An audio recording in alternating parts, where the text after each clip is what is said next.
You're obviously down there, you've been in amongst it. Do you detect a different mood around Old Trafford today?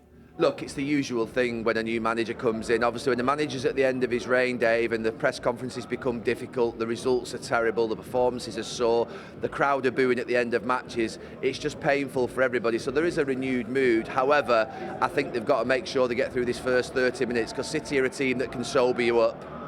We had a robust conversation earlier this morning, Gary, about the direction of travel under Manchester United, and Daniel was making the point that why can't Michael Carrick actually take this job full-time if he is successful over the next 17 games?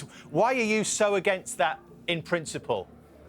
Yeah, I mean, it's not Michael Carrick per se, it's the principle of the fact that obviously I do believe that Manchester United should appoint the best manager that they possibly can that's available in the world. And in the summer, there's going to be Carlo Ancelotti, Thomas Tuchel, Nagelsmann, and amongst many others, world-class managers. Some of those managers who have won Champions Leagues, they've won Premier League titles, they've got great experience. And Manchester United have had Ole Gunnar Solskjaer, they've had Erik ten Hag, and they've had Ruben Amorim, that are quite young managers in their journey. And I just feel it's time now maybe just to settle on more of an experienced manager who's been around the block.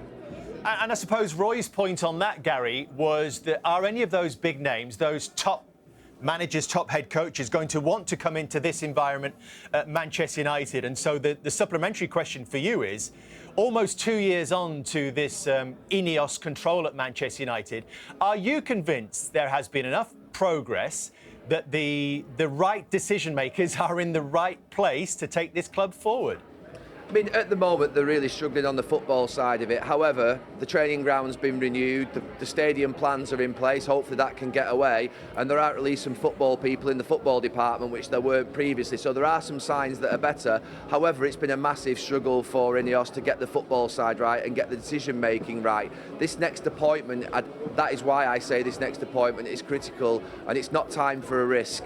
I mean, keeping a young manager who's not really sort of been around the block at this club has proven not to be successful. Some will say that we've had Jose Mourinho and Louis van Gaal and that's not been successful, but I would say that it's now time to remove as many risks as possible, and this next appointment is vital in terms of obviously INEOS. And don't forget the Glazer family, they are still the majority shareholder in the club. INEOS are providing them with a nice umbrella at the moment and stopping rain pouring on their head, but they shouldn't be forgot about. They're still making decisions as well.